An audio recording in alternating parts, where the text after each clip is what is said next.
Welcome to Free Thoughts. I'm Aaron Powell. And I'm Trevor Burrus. Joining us today is Stephen Kent. He's the host of Beltway Bantha's podcast and author of the new book, How the Force Can Fix the World. Welcome to the show, Stephen.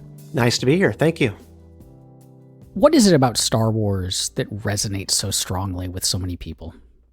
Well, I would have to say, first of all, that it's because it's intergenerational. It's a story which there is just a shared understanding across multiple generations what this thing is, what the references mean, that when somebody says, that person's gone off to the dark side, or, someone says do or do not, there is no try.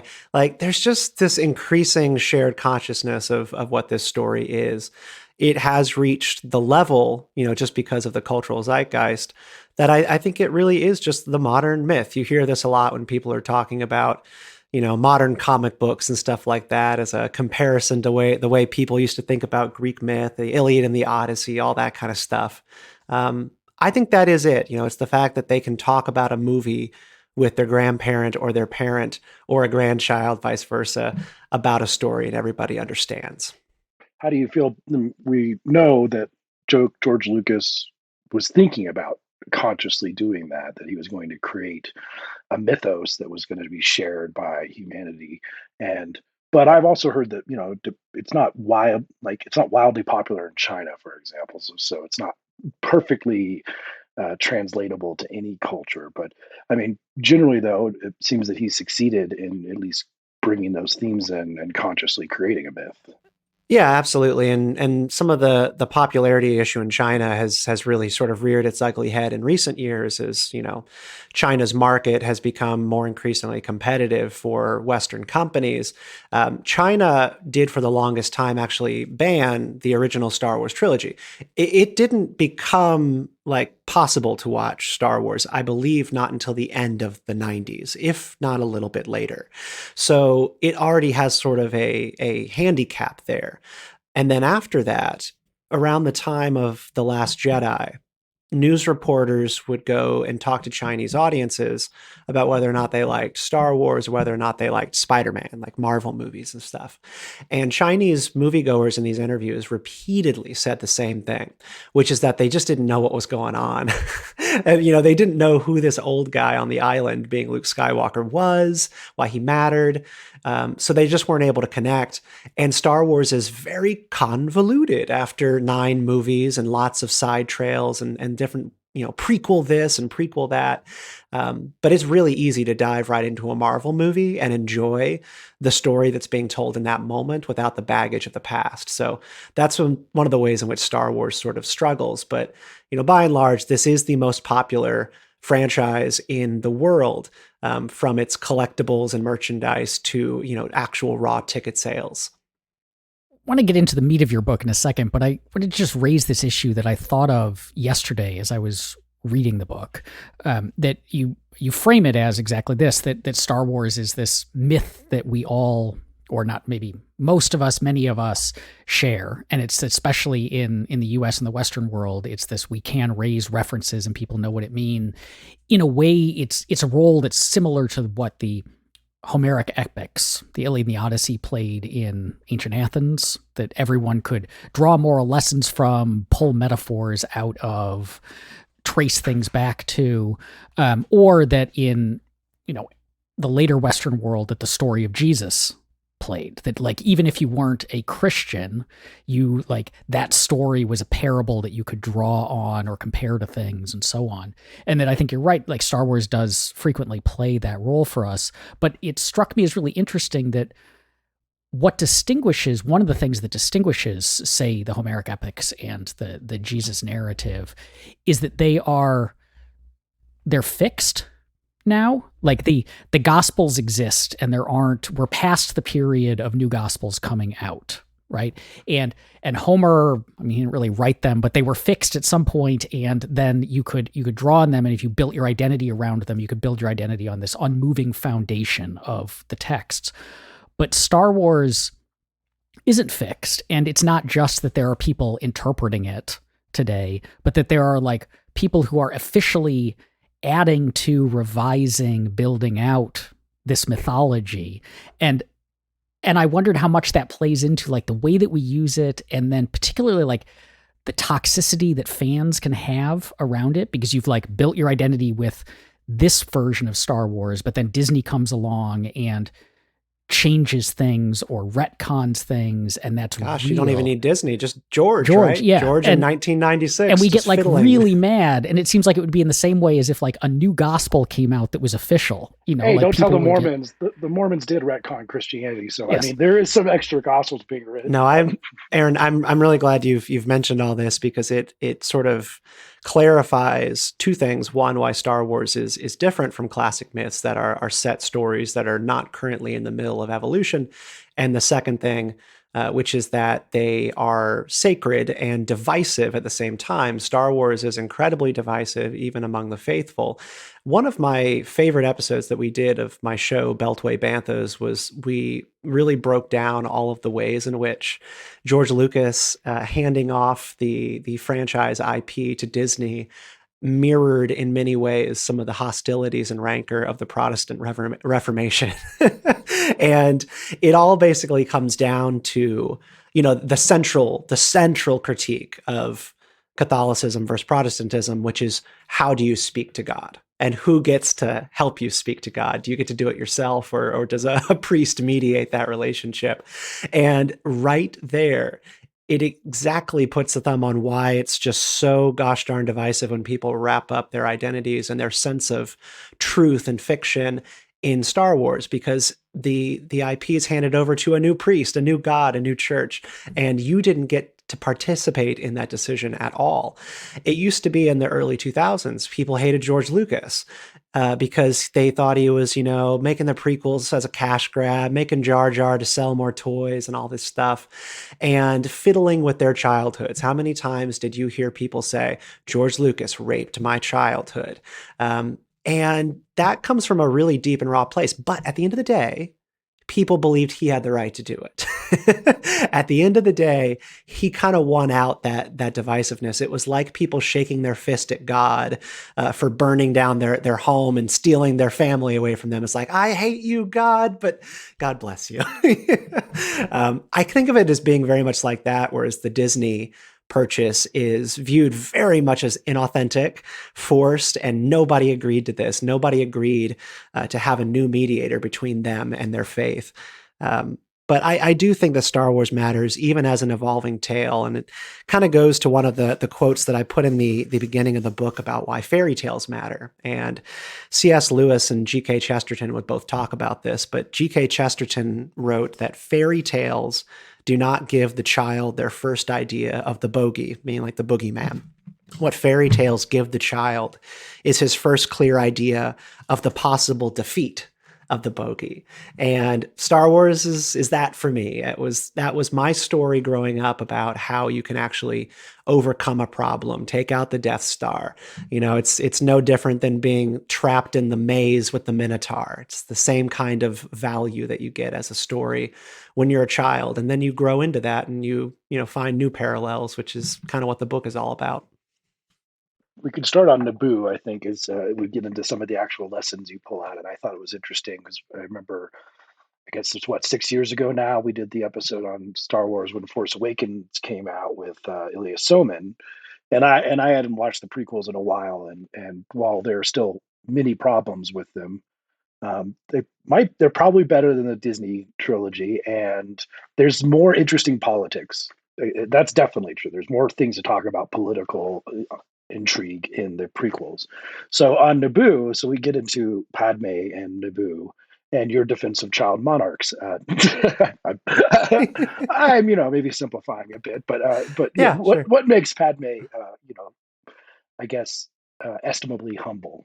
Yeah, well, basically, for all of your audience who's not really familiar with the premise of this book, is that How the Force Can Fix the World is my prescription of Star Wars 7 key virtues that make it a story worth, internalizing more than the explosions and the fun lightsaber fights. That all of Star Wars has different key stories that we should grow up on. I grew up on a cartoon called The Book of Virtues, and it was like Greek, Roman, and Christian stories rolled into a cartoon, which just basically gave you lessons on how to live. It was how I learned as a kid about Icarus flying too close to the sun. I'd never heard that story till I watched this cartoon. And that's where I learned about hubris.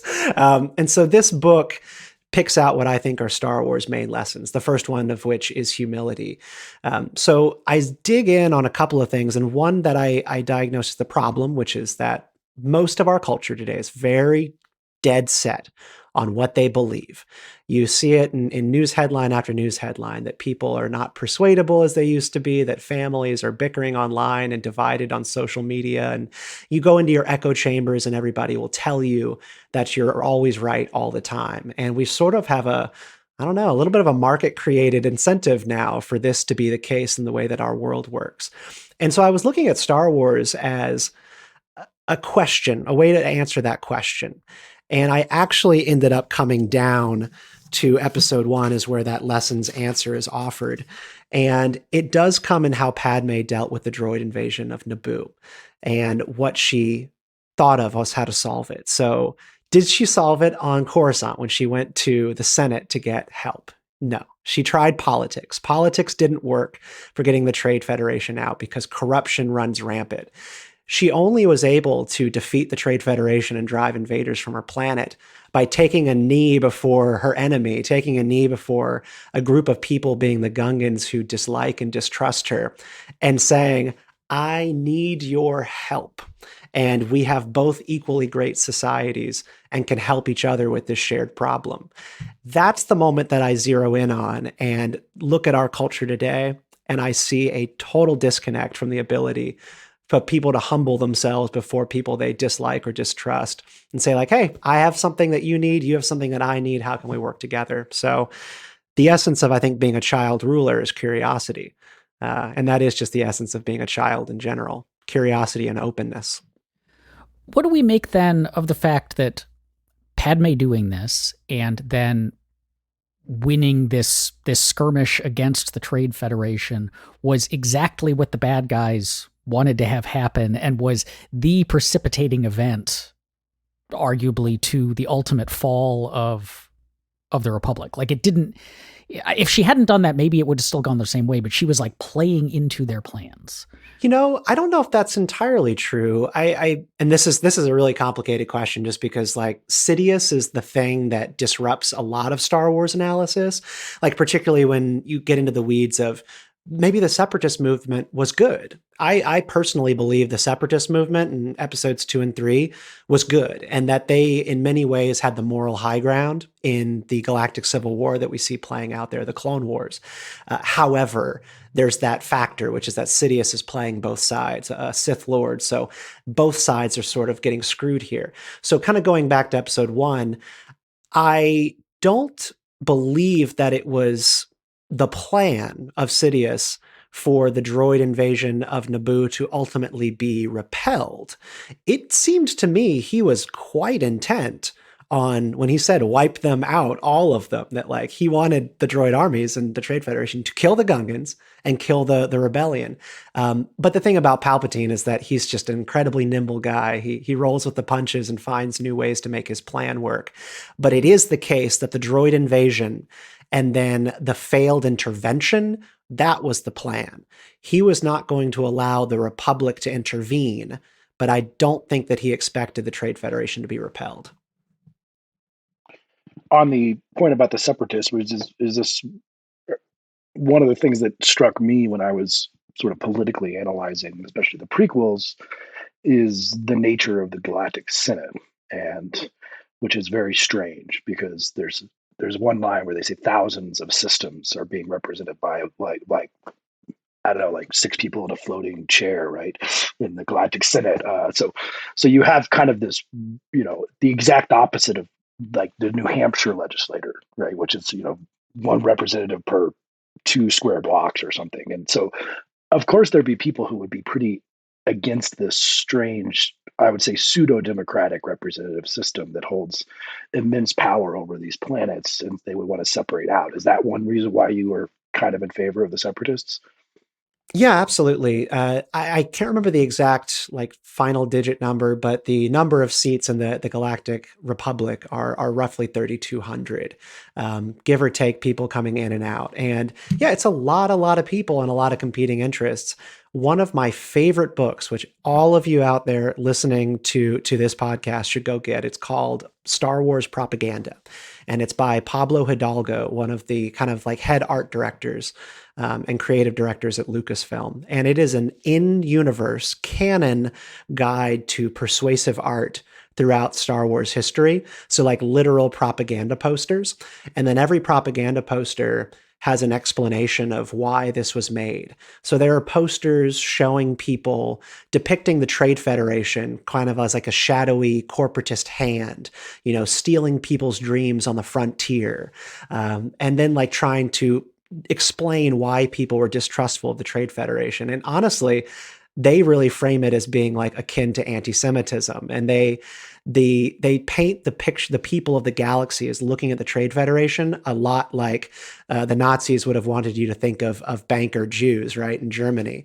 It's really, really interesting, similar parallel there. But with the separatist movement, you couldn't get representation if you weren't in the core worlds around Coruscant. Everybody was basically roped into the Republic by being grandfathered into the Republic by previous decisions made by their planets, or economic necessity. If you're not in the Republic, your planet probably gets pillaged by pirates, and you aren't able to trade freely with the rest of the galaxy.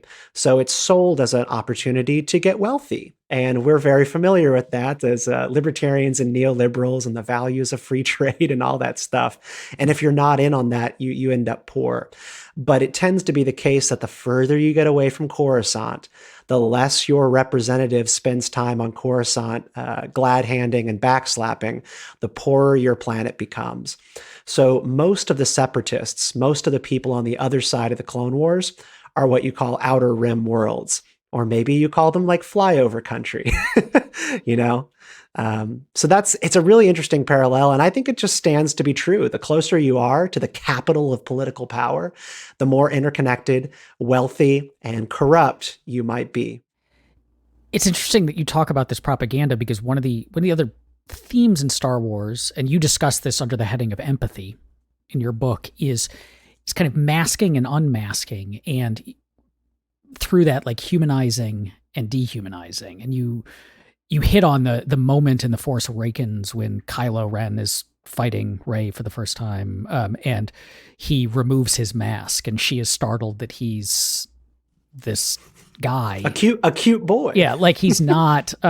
When Vader removes his mask in Return of the Jedi, he is this disfigured. Like he kind of, to the extent it's probably unfortunate that we use like disfigurement as a stand-in for internal like moral problems, but he looks the way that like those tropes go. Kylo does not, and so that is this humanizing moment, but at the same time, it's coupled with stormtroopers who, through that movie, and we get Finn taking off his mask, but by and large, stormtroopers are disposable, faceless goons who the rebels are happy to just mow down. And so what are we to make of that? Like, on the one hand, trying to humanize, but on the other hand, if they're wearing a white helmet that covers their face, just kill them. Yeah. Yeah, so the moment you're describing is when Rey is being held hostage by Kylo Ren. She's strapped to the table and all that stuff, and he's going to read her mind. And he takes off his mask, and she's horrified. And one of the main things that I thought when I saw that, she calls him a creature in a mask, and he doesn't say anything. He just pops the mask off, puts it down, and she looks horrified. And also, she's also like, oh, this boy's cute. But the main takeaway that I had there was just that she didn't have the moment that Luke had, a recognition that this man is my father, like, right, that Darth Vader's my father, and I have to grapple with the humanity beneath the mask. Before Luke even went to duel Vader in The Empire Strikes Back, he had that vision in the cave where he saw a vision of himself being under the armor of Darth Vader, an acute reminder that you too can become the monster, you too can become the bad guy, or just a reminder that the guy that Obi-Wan described being underneath the armor of Darth Vader was a person, and he might still be. And I just loved that, like, Rey, in this sort of hyper polarized moment in our culture, in this moment where half of us live behind avatars online rather than dealing in our real selves, that she had this moment of assuming this guy was a monster, seeing a face, and then going, "Huh, what do I do now?" And we know what she does now. From there, she set out to save him.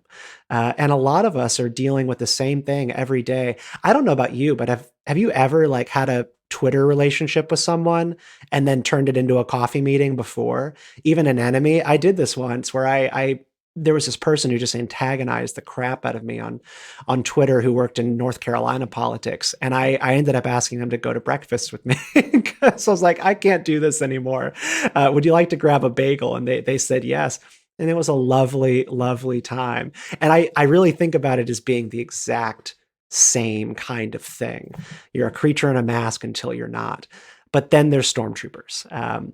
I think that from a narrative standpoint, I think in the sequel trilogy, the Disney movies, really big missed opportunity to follow through on this promise. Because you have Finn, the unmasked stormtrooper, who we finally learn as a person. And then by the end of that trilogy, my big wish list item was that they liberate the stormtroopers. You need to unbrainwash them, because all these First Order stormtroopers were forcibly recruited. They didn't even want to be there. And then by the end, I guess they just forgot, like all the other things that got forgotten in that trilogy, and they just killed them all. But it's a little bit of a disconnect, but it's something I think a lot about, is that masking part and the humanization of the Star Wars villains. This does seem to be something that Disney has. I mean, maybe this half measure with Finn, but they have been better about this. And I'm thinking like that. I mean, the most recent example is what the Book of Boba Fett show is doing with the Tusken Raiders, and attempting to humanize them. But also, if you read, there was the novel, it was a young adult novel called Lost Stars by Claudia Gray. I did read that. I did. Which I think is the best of the Disney new canon, or the most interesting. And it, for listeners, it just is, it tells the story of basically from before A New Hope through till basically after The Force Awakens. And so it's the Battle of Jakku. The Battle of Jakku, and it starts with the building of the Death Star, but it's told from the perspective of a couple of Imperial pilots, young people who in YA, standards have a complicated relationship and so on. There's lots of teen romance, but the main thing is like they are seeing this entire conflict from the other side. And it's really striking because it doesn't make the Imperials look like good guys, but it shows how like they knew hundreds of thousands of people, like their friends were killed on the Death Star when it blew up, and it was just people that they knew. And it was like, did you catch that in The Mandalorian in season 2? Cara Dune, the Cara Dune character, I forgot her Gina Carano. She encounters an officer in the finale of season 2, and she's holding him at gunpoint, and he sees the teardrop on her face, an Alderaanian tear, and he just grins. He's like, was your friends and family there? All of mine died on the Death Star. Yeah. And fans used to always talk about this. We used to joke, and I think it was because of Silent Bob, right? Like Jay and Silent Bob, and their conversation in Clerks about that. That like the contractors all died on this thing, and rightfully so. Tons of Imperials saw their friends and families. There's die. even a moment in that book where they're talking about building the second Death Star, and there's this discussion of like, if we don't rebuild it, the terrorists will have won. And it's just like, but I think Disney has been interesting in that, of like trying to take these sides and make it more complex than the standard heroes narrative that Lucas gave us. Yeah. And this is what's interesting for me as someone who marinates way too much in Star Wars Twitter. The far left and far right of Star Wars fandom are never happy. They're both miserable all the time.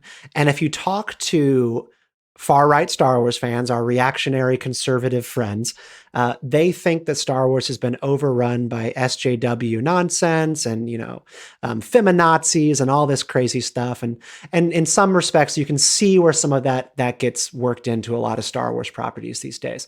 But then go talk to the so-called feminazis and SJWs in Star Wars fandom. They still think Disney is run by white supremacist corporate shills because they will not commit to telling stories where the rebels are purely the good guys. And that's where I always love that Star Wars has not lost its essential soul, which is that they are rigorously committed to making you see the Empire, the First Order, the bad guys as potentially conflicted and interesting dynamic people, and telling you that stormtroopers in book after book after book, one of the more recent Claudia Gray books, they're usually kids who come from poor neighborhoods whose towns are ravaged by crime and crime lords. And the Empire was the first glimpse of law and order they'd ever seen in their life. And so they were proud, not just reluctant, but proud to put on the white armor and to be heroes for their community. It was bringing civilization to nowhere. Because the Republic failed the Outer Rim miserably. And the Empire at least promised that. They promised that you would be part of the glorious Empire and you'd have wealth and security. And they failed on that promise, and that's why they no longer exist 30 years later. But that's what Disney is still, I think, handling really well. And when you think about the moral fiber of Star Wars, I think the from a certain point of view thing that Star Wars has always done since Obi-Wan was caught in his lie about Darth Vader's origins. That's what this story is all about and what it means the most to maintain. They've done that. I also second Lost Stars, which Aaron told me to read, and I thought that was very good. And that goes into what Stephen, you said, that the guy who joins, they're Outer Rim people, and the guy who ends up joining the Empire is, doing this thing. It's an opportunity for him, kind of like the American military and its underrepresentation of, anyone with means or money or overrepresentation comparatively with people of color. It's interesting too, and you point this out, which I think one of the more, I don't know if George Lucas wanted it to be a profound thought about the clones being the stormtroopers in at least the prequel era, which is saying something about the way that we have to view the people that we're killing as disposable in wartime. So we call them, gooks in Vietnam and something like that. But then if you go to shows like the Clone Wars and Bad Batch, they have to take that mask off of those stormtroopers who are all identical twins, right? They're all clones. And then they all get different haircuts and different tattoos and different ways of differentiating themselves and adopt names and things like this. So suddenly you take the mask off and you have to humanize someone. Yeah, it makes you think about the power of being part of groups versus being individuals. And I think everybody here on this call, we all believe, vociferously in the power of the individual. That when you give yourself a custom haircut, when you get that face tattoo as a clone trooper and all that stuff, and you walk around with your helmet underneath your arm, you're saying, "I am a person, not part of your platoon. Like I'm me first. I am member of your platoon second." And when they are standing in the crowd of people, all listening to Emperor Palpatine in the Bad Batch show give his Birth of the Empire speech, they all salute, right? It's like the Nazi salute moment for all the stormtroopers, but not the Bad Batch, who all can see with their own eyes and look at each other and be like, "I don't know about this." And that's really powerful. And like one of the ways that I took this a little bit deeper in the chapter on empathy was not just the power of hiding behind avatars on the internet, but like quite literally looking at Antifa and the power of Black Bloc and what it means for kids in Antifa to mask up, cover their identities, wear all black, and walk around with billy clubs as part of a group. It's one thing to say like, yeah, these are all like a bunch of out of work baristas and art kids, and they're all actually pretty darn scrawny. But like the point of Black Bloc is not just to avoid detection by law enforcement and to be able to get tracked. It's also just to be intimidating. It makes you scary when you're having a whole group of people with black masks and billy clubs come at you. They're not baristas anymore. They're Antifa, and they're going to kick your ass. So like, that is one of the main points of just making a stormtrooper wear their helmet all the time. Finn in The Force Awakens takes his helmet off, and Captain Phasma comes up and says, "Who gave you permission to take your mask off?" Those things like really, really matter, especially when you're talking about collectivism versus individualism. Definitely. Well, let's move on to the next chapter. If we're kind of going through it orderly, but with maybe the emotion most associated with Star Wars, fear. That the fear is, it's discussed, of course, in terms of the dark side, and it's of course a very powerful emotion, and it seems to have one characteristic in the Star Wars universe, which is negative. I mean, that fear is uniquely negative, although I'm not sure that is true. Mm-hmm. Well, I think fear is rational. It's rational. Fear is rational. Fear is what makes us human. I mean, animals experience fear too, but they experience it more as like, programmed caution. But fear keeps us alive. It's why we're still here, because we know not to touch the fire again. It's because we know that we need shelter to keep, attackers out and to keep the weather away.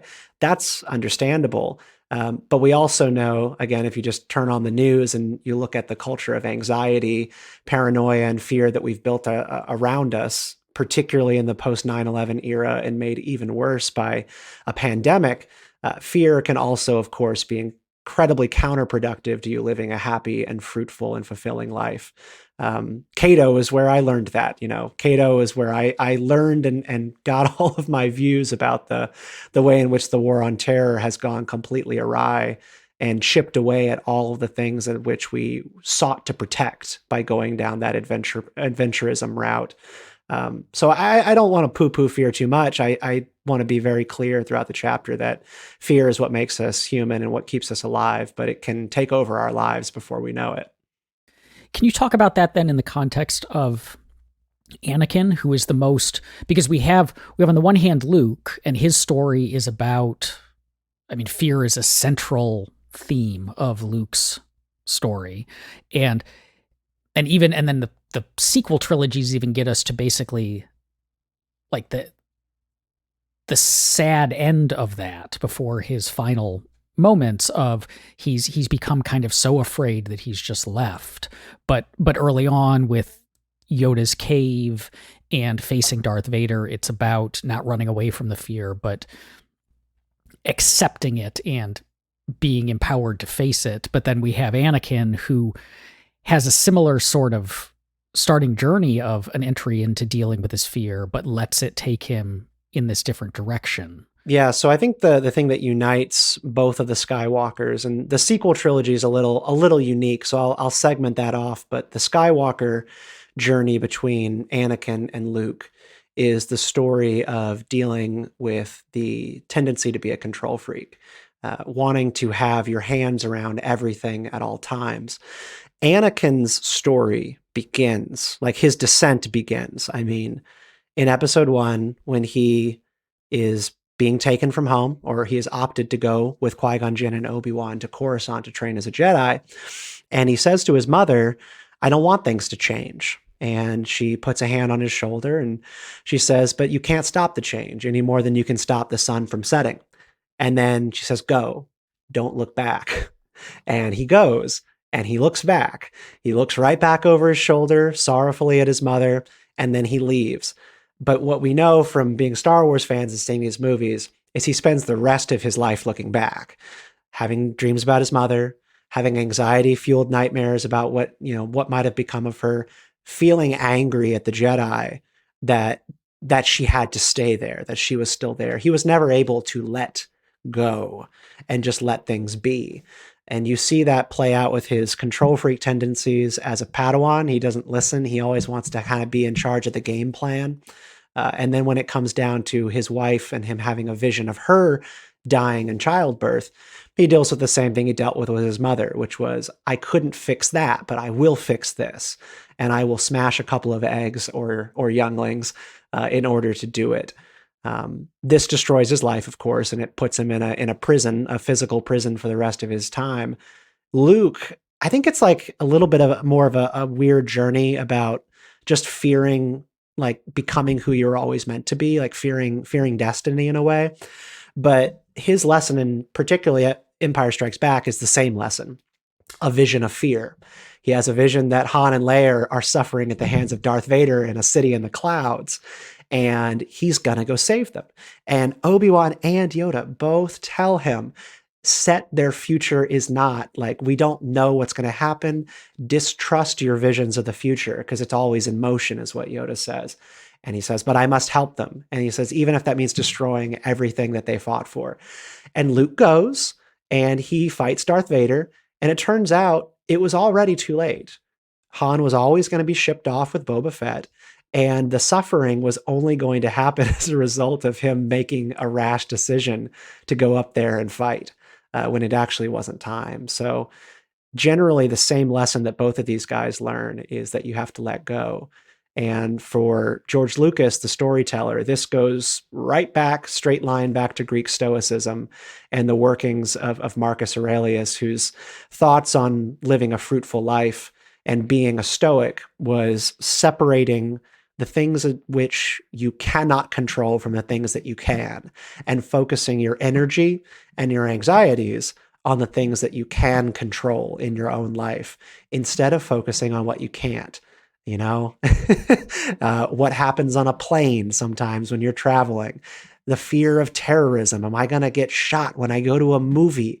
Like these things, this is just fear of things that you just purely have no control over. And COVID obviously takes that to a whole nother level. So Yoda says that gives us like fear leads ultimately to the dark side. And we get that as like a standard kind of Jedi line of like fear itself is just a stepping stone to catastrophe. Is that then the wrong message, that it's less about fear itself, and so the solution is to not feel that feeling because then it leads to anger and so on?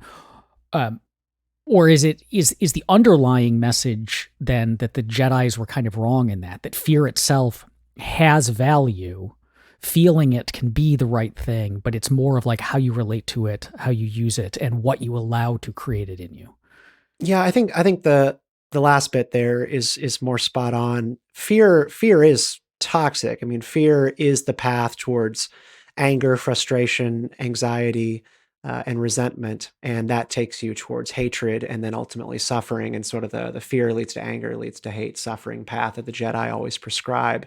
And their general way that they handle that is, sort of the way that the Dalai Lama might prescribe for you to handle that, which is to let go and sort of disavow yourself of worldly possessions and attachment. That's what Yoda tries to tell Anakin when he tells him that he's having fear of loss of someone that means something to him. And Yoda's advice is impossible to implement once you have already experienced attachment and love. He says, train yourself to let go of all that you fear to lose. Except it's too late. It's too late for him on that point. He's not just going to be able to let go of what might happen to a loved one. And I think this point always takes me back to my upbringing in the Christian church, and just the saying that, Christians will always say to one another, and myself, is let go and let God, let Jesus take the wheel. It's kind of like a joke to some people, but we believe that, we believe very strongly in sometimes the tighter you try to hold on to things, plan things really rigorously. That's why people will say look at God laughing while you make your plans, because you just can't control what's going to happen sometimes in life, and your ability to roll with it, to be adaptable and not attached to a certain way of doing things is going to allow you to be free to handle things. That's why with populist politics, they're always angry to the left and the right, because they're just always trying to chase down this boogeyman that they're afraid of. And it's usually the future in some way, shape, or form. And they just want to drag us back to the past. And that's why I kind of found my way towards libertarianism, because of its general posture towards organized chaos, spontaneous order, letting things unfold naturally as they're going to unfold, and then making sense of it once it's already happened. A lot of people equate that to being reactionary and only, being on your back foot every time something goes wrong. But, when you just let things happen and move with the flow, I think you would say like just kind of like moving with the flow of the river and letting it shape you rather than trying to stand in its way. You're going to be generally calmer, generally happier, and less angry because you don't have any plans that are going to be disrupted. It's very counterintuitive, and that's why not many people walk around in orange robes following the Dalai Lama, because that's not human nature. But I tend to think that the path of liberty is actually the path that cuts against human nature in many ways. It's hard, and so is rejecting fear.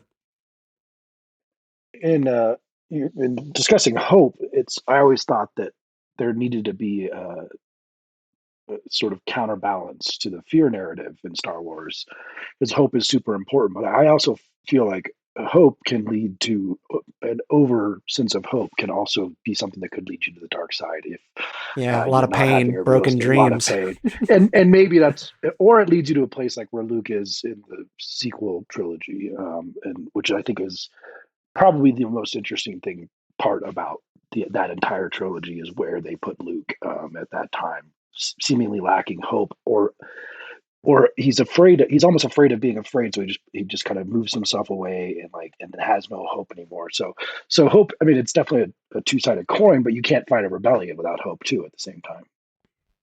Yeah, and I think hope is tied straight line to agency and the feeling of having choices. We usually lose our sense of hope and dreaming big, and planning for the future when we don't feel like there's anything to plan for. So either you think the world is going to end in 10 years, so why should you even go out and go on some dates to try to find someone to marry and have kids? Everything is going to be over because of climate change, or you live in a really poor neighborhood that's a dead-end road, and your teachers and the president and vice president are telling you that, if you come from a really poor zip code, America is an awful country, and you're not going to make it in a country like this because of the kind of history that we have. Like, these are things that compartmentalize pain, that close your sense of what's possible and diminishes hope. And I think that hope does come from just feeling like you have options in life. And I think a lot about Darth Vader and his choices that came after he started having to wear the armor. He made a mistake. He knew that Palpatine lied to him. If you guys have read, many of the comics that precede Episode 3 or any of the books, Vader knew immediately he'd been lied to, that the whole thing about Padme was a manipulation. But he had already betrayed the Jedi. He'd killed a bunch of children. He was responsible for his wife's death, and he had helped destroy the Jedi Order. And he lived in a metal suit where his tormentor, his boss, Emperor Palpatine, could just kind of turn the lights off on him whenever he wanted to. He wasn't powerful enough to take on the Emperor. And he resigned himself to anger, and he resigned himself to just hating not only the world, but himself for the decisions that he had made. And he never thought there was a way out until Luke. And Luke gave him the first hand that he had ever seen that came at just the right time. And he saw another option. That's why he said, like, when Luke started trying to convince him to come back and be Anakin Skywalker, he said, "It's too late for me, son." He didn't say, "I don't want to be back on the light side and be Anakin Skywalker." He just didn't see a way. But then he did. So I do think that with hope, it can create pain and resentment, and we open ourselves up to a lot of disappointment in life when we're hopeful, but it is still the only thing that pushes us forward. And even when you're in the dark and you've been spurned by hope before, as long as you can keep walking down that tunnel, you will find the way out eventually. What do we make of the post-Return of the Jedi stuff then in that context? Because we get, as Jyn Erso says in Rogue One, like, rebellions are built on hope, and that's the hope is this theme through that movie and then the original trilogy. But the hope that sparked the rebellion succeeds at the end of Return of the Jedi, but then has basically failed the next time we get a movie. Like, we don't get a lot of story about what happened to the New Republic, and it gets filled in some of the novels, but we do get the takeaway that it hasn't worked out in practice. It hasn't been great. It might have been better than the Empire, but lots of people are dissatisfied with it. It seems to be fairly corrupt. It's not fulfilling its obligations. We even get, there's the moment in, I think it's the first season of of the Mandalorian, where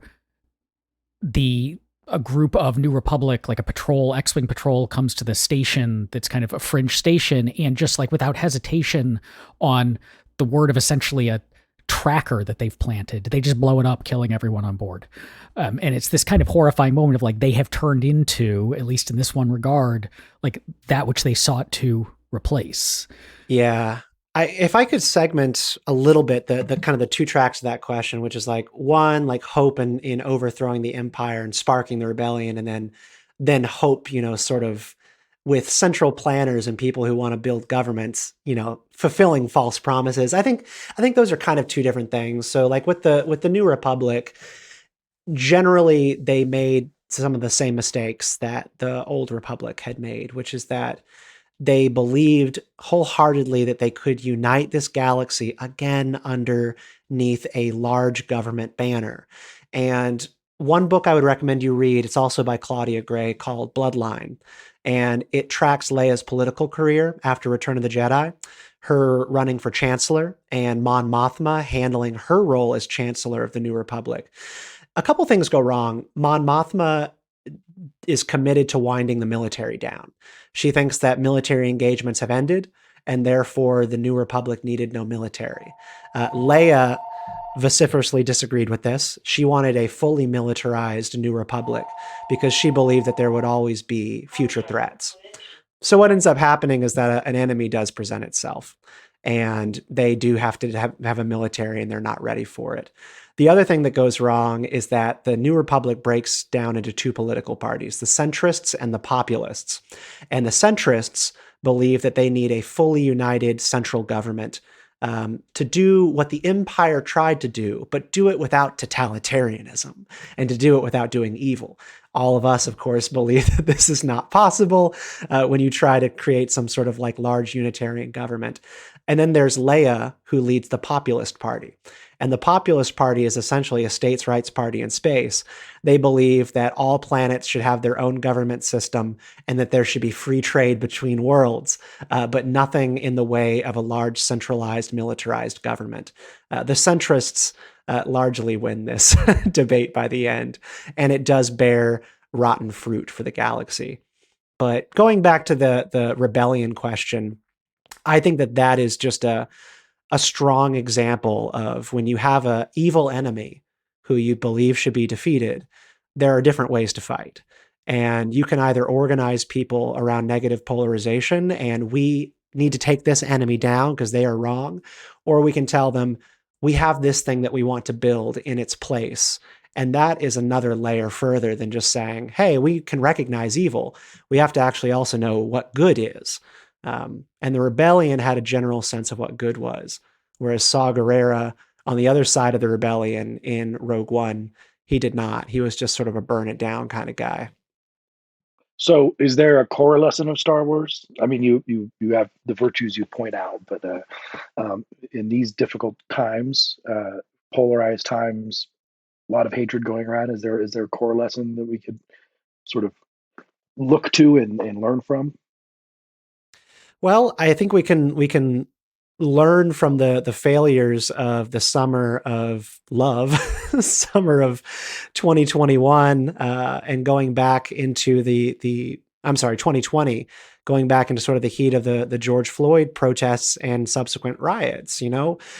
The idea of reforming policing across this country and tackling some of the things that we care dearly about, like, getting rid of qualified immunity for starters, for cops, like these were like actually like low hanging fruit that could be sought after around the country with a mass movement of people demanding change and doing so with locked arms.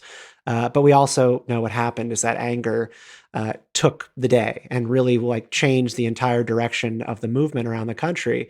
And the rioting, the looting, the burning cities, and the downtowns, which were completely lawless and allowed to be lawless by many city mayors, it changed the mood in the room. I don't know about you, but like I saw criminal justice reform has been marching on for several years in a positive direction until we got some of the chaos of the past year and a half. It's set us back so darn far.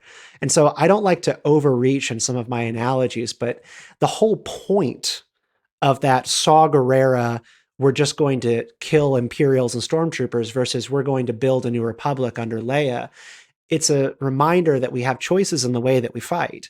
And the way that we choose is going to define whether or not people want to join us in that and whether or not we're going to expand the coalition for our cause.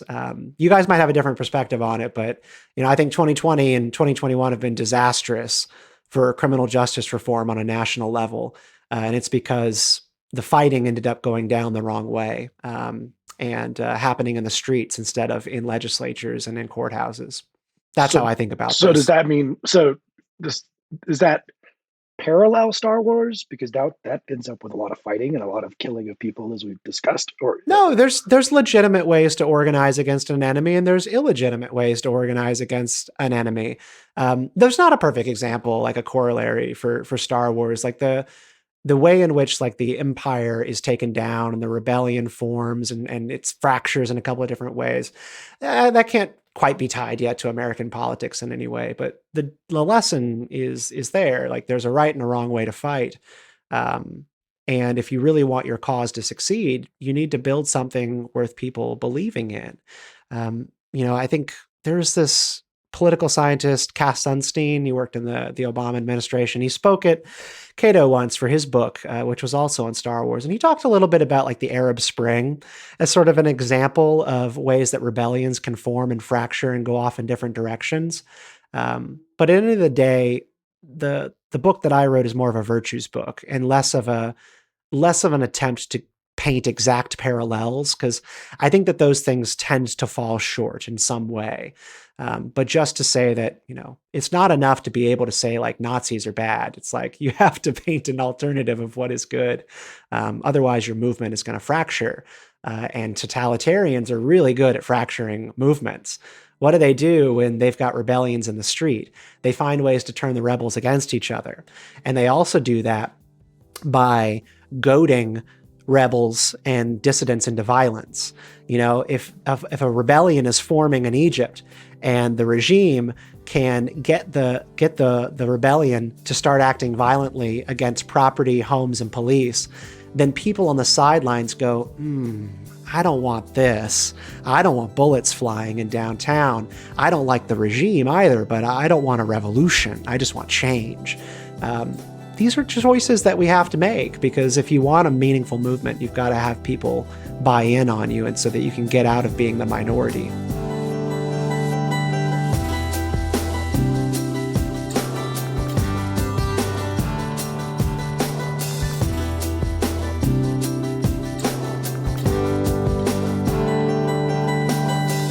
Thanks for listening. If you enjoy Free Thoughts, make sure to rate and review us in Apple Podcasts or in your favorite podcast app. Free Thoughts is produced by Landry Ayers. If you'd like to learn more about libertarianism, visit us on the web at libertarianism.org.